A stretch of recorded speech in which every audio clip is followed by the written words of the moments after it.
Hello, bienvenue dans ce nouvel épisode de Walk With Me.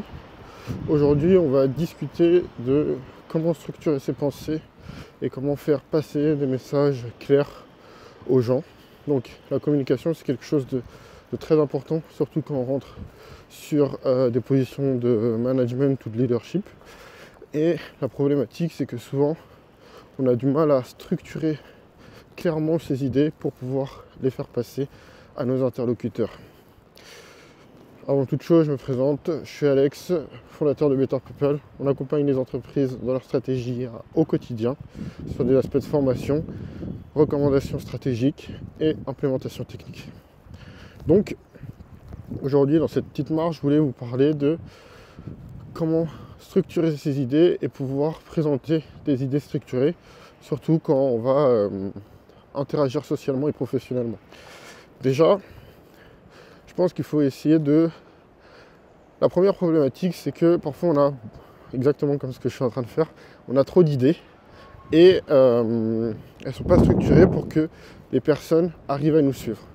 Donc il faut essayer de faire un travail de structure et de filtre des idées pour passer déjà que les idées essentielles. Ensuite, on va essayer de ne pas parasiter nos idées avec des idées qui ne sont pas utiles sur le moment, pour avoir le message le plus clair possible.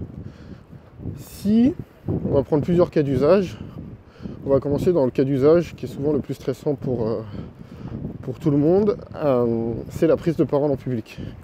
Si par exemple vous devez, je sais pas, vous présenter ou présenter un plan d'action que vous allez réaliser dans votre travail auprès d'une assemblée, et que vous êtes stressé à propos de ça, c'est là que avoir de la technique, avoir un cadre, avoir une structure, ça va être hyper pertinent pour vous, parce que ça va vous permettre déjà de diriger une partie de votre stress sur le process, ce qui va délester un peu votre surcharge émotionnelle. Et ensuite, ça va être très intéressant pour vous aussi pour être sûr que même si vous bafouillez, même si vous vous perdez en cours de route, vous ayez une structure qui soit claire de base, et du coup même le message un peu délié et défait continuera de passer clairement auprès de vos interlocuteurs. Il y a quelque chose qu'on apprend à l'école sur la structure de l'information qui est à base de toute structure d'information et qui est vraiment hyper importante, c'est que votre information, si vous voulez qu'elle soit claire, vous commencez par une introduction, un développement, une conclusion. Et ça, on peut avoir cette structure même si on fait une présentation qui dure 5 phrases. On peut avoir une phrase d'intro, 3 phrases de développement, une phrase de conclusion. On a 5 phrases, mais grâce à ça, ça va nous permettre de bien passer nos idées. Sur l'introduction. L'introduction, c'est une phrase qui a deux fonctionnalités et qui est importante à 2 égards. Le premier, votre phrase d'intro, c'est celle qui va vous permettre d'accrocher votre audience. Donc, vous pouvez avoir une phrase d'intro qui est dite au milieu du brouhaha, mais comme elle claque suffisamment bien, elle impose le silence. Ou vous pouvez avoir une phrase d'intro qui va avoir comme effet sur votre audience de savoir est-ce que je vais l'écouter ou est-ce que je ne vais pas l'écouter. Grosso modo, est-ce que je vais l'écouter parce que ça a l'air intéressant, ou est-ce que je ne vais pas l'écouter parce que j'ai reçu un WhatsApp, parce que je m'en fiche, parce que j'ai passé une bonne soirée hier et je veux le raconter à mon voisin de gauche ou mon voisin de droite. Et en fait, ça va se passer dans l'intro. Sur l'intro, c'est l'idée principale que vous voulez que les gens retiennent, vous la mettez en intro, vous la développez dans le développement et vous la remettez en conclusion. Si par exemple vous voulez présenter ce que vous faites dans l'entreprise, restez simple, restez droit à l'essentiel et vous allez dire par exemple je suis comptable. Okay, ça va être votre intro, je suis comptable, je m'appelle machin.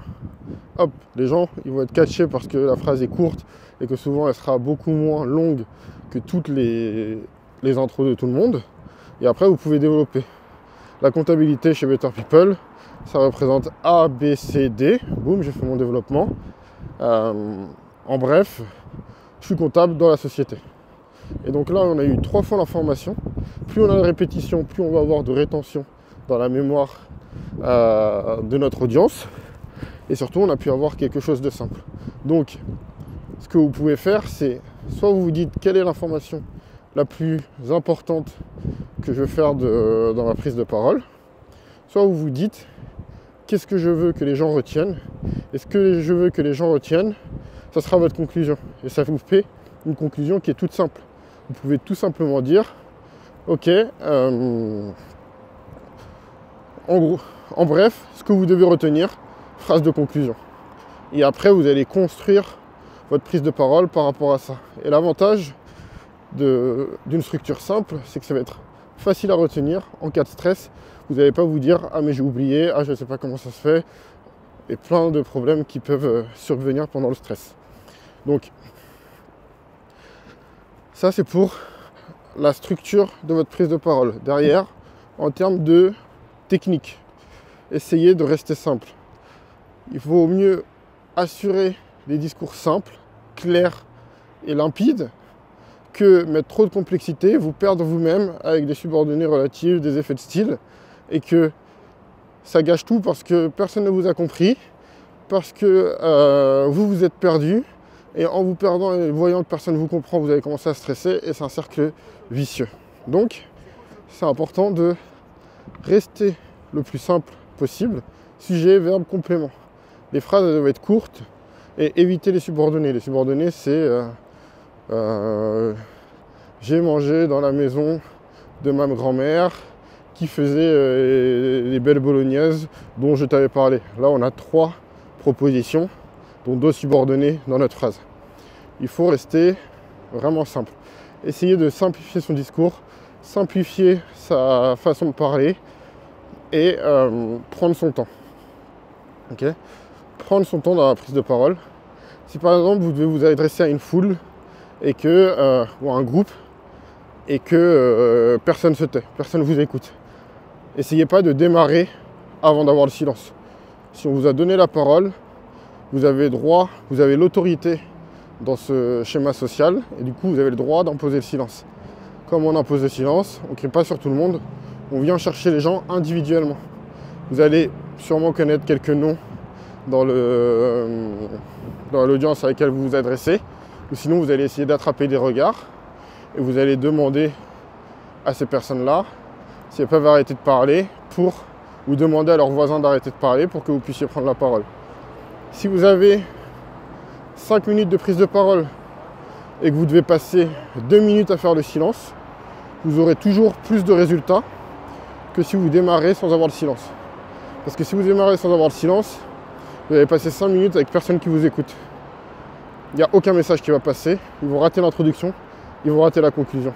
Alors que si vous dites moins de choses, tant pis pour eux, ils n'avaient qu'à écouter, et que vous vous dites, c'est pas ma faute, c'est de leur faute, et c'est eux qui sont punis de ne pas avoir les informations que je dois délivrer. Vous passez 2 minutes à faire le silence et 3 minutes à partager le message, vous avez 80% de votre message qui va être passé contre même pas 10% si vous n'aviez pas fait ça. Donc prenez le temps. Si vous êtes stressé, si vous êtes angoissé, si vous cherchez vos mots, prenez le temps. Respirez un coup. Si jamais ça vous aide, vous pouvez commenter à haute voix. Par exemple, faites votre présentation, vous bafouillez un peu. Désolé, je suis stressé. 2 secondes, je vais reprendre. Et boum, vous allez baisser le niveau d'énergie. Vous allez avoir l'empathie et la compassion des gens. Et ça va vous permettre justement d'attraper votre salle, d'attraper l'intention de votre salle. Donc, on a parlé de la structure, on a parlé un peu de comment prendre la parole. Qu'est-ce qu'on met dans sa présentation et comment on structure nos idées claires. Je vais vous parler un peu de comment structurer l'idée quand vous faites de la préparation. Okay. Comment structurer son idée quand on fait de la préparation? Dans un premier temps, il faut pouvoir mettre sur papier ou ordinateur ce que vous voulez, mais en tout cas mettre à l'écrit tous les messages que vous voulez faire passer. Donc là, vous y allez à fond, faut être sûr que vous aviez tous les messages que vous voulez faire passer dans un monde idéal. Imaginez, même si vous préparez une présentation de, je sais pas, 5 minutes, imaginez tout ce que vous auriez dit si vous aviez une présentation de 30 minutes à faire. Dans le désordre, pas besoin de structure, l'objectif c'est juste de vider votre tête de nouvelles idées et d'y aller au maximum, ok ?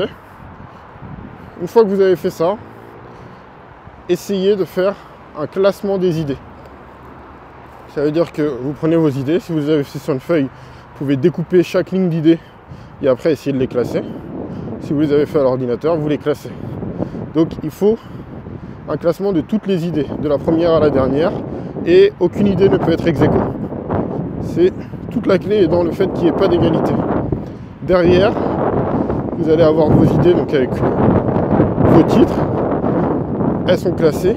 S'il y a des idées qui peuvent être regroupées, essayez de les regrouper. Ça va permettre d'alléger votre choix et de pouvoir avoir des idées qui sont beaucoup plus complètes. Une fois que vous avez fait ça, vous allez relire vos idées. Vous allez essayer de voir si vos idées, en tout cas le message que vous voulez faire passer par chaque point, il est cohérent en termes d'ordre. Quelles sont les informations que votre audience ou les personnes à qui vous voulez passer votre message vont devoir avoir avant de comprendre l'idée que vous voulez expliquer. Ça, vous pouvez vous rajouter quelques petits points au-dessus des idées sur les prérequis pour comprendre chaque idée. Okay ? Maintenant que vous avez ça, vous pouvez timer le temps que vous avez passé à développer des idées. Timer large, il vaut mieux parler pendant 12 minutes sur une présentation de 15 que 18 minutes sur une présentation de 15 parce qu'on va vous couper, parce qu'on va vous presser, parce que les gens vont se lasser et vont décrocher, etc., etc. Donc, timer à peu près, ok, cette idée ça me prend tant de temps, cette idée ça me prend tant de temps, cette idée ça me prend tant de temps. Et une fois que vous avez ça, donc c'est un travail quand même assez lourd en termes de préparation, ce que vous pouvez faire, c'est que vous allez pouvoir, si vous avez le temps, dormir dessus. Vous reprenez le lendemain à tête reposée et vous vérifiez déjà le classement de vos idées, qu'il n'ait pas changé. S'il n'a pas changé, c'est super, ça veut dire que vous allez pouvoir... il est stable et vous n'allez pas le changer à la dernière minute. S'il a changé, vous le reprenez un peu et vous reprenez vos idées, vous les raffinez. L'objectif, c'est pas de faire tout le développement, c'est juste d'avoir des bullet points sur les axes que vous voulez absolument dire et que vous ne devez pas oublier. Maintenant, une fois que vous avez ça, vous allez prendre votre timing. Donc là, vous avez timé. Vous allez prendre, si vous parlez 10 minutes, vous allez prendre 5 minutes, quitte à raccourcir des idées, pour mettre le moins d'idées possible, mais qui vont être hyper impactantes pour votre audience. Donc vous prenez, et comme ça, vous allez avoir vraiment un noyau. Il ne faut pas que le temps par idée, à ce moment-là, dépasse 50% de votre présentation. Parce qu'il va y avoir 25% une fois que vous avez trouvé vos idées sur conclusion, introduction. Et l'objectif, c'est toujours de la répétition. Donc vous allez, dans l'introduction, annoncer un plan avec les idées que vous allez développer. On va passer sur bonjour, machin. On va passer sur ces 3 points. Celui-là, celui-là, celui-là. Et on va creuser le détail pour que vous ayez cet objectif de compréhension. Ok ? Donc derrière, vous faites une introduction. Pourquoi on fait ça, qu'est-ce qu'on va faire et quel est le résultat de ce qu'on va faire. Ça va être votre introduction. Derrière, vous allez pouvoir dépiler vos idées. Sur vos idées, vous essayez de les structurer. Mais si vous avez une bonne introduction structurée, normalement, il n'y aura pas vraiment de problème pour avoir un développement structuré. Et derrière, dans la conclusion, l'objectif, c'est de répondre à l'introduction. De dire, voilà ce qu'on a vu pour ça. Et ce que vous devez retenir absolument, c'est ça, ça, ça. Ce qui va faire que les messages clés, comme je vous disais en début de vidéo, vont être répétés 3 fois. Et s'ils sont répétés 3 fois et que votre audience elle retient que 1/3 de ce que vous dites, vous êtes sûr que votre message sera passé. C'était Alex de Better People. Je vous dis bonne journée. Ciao.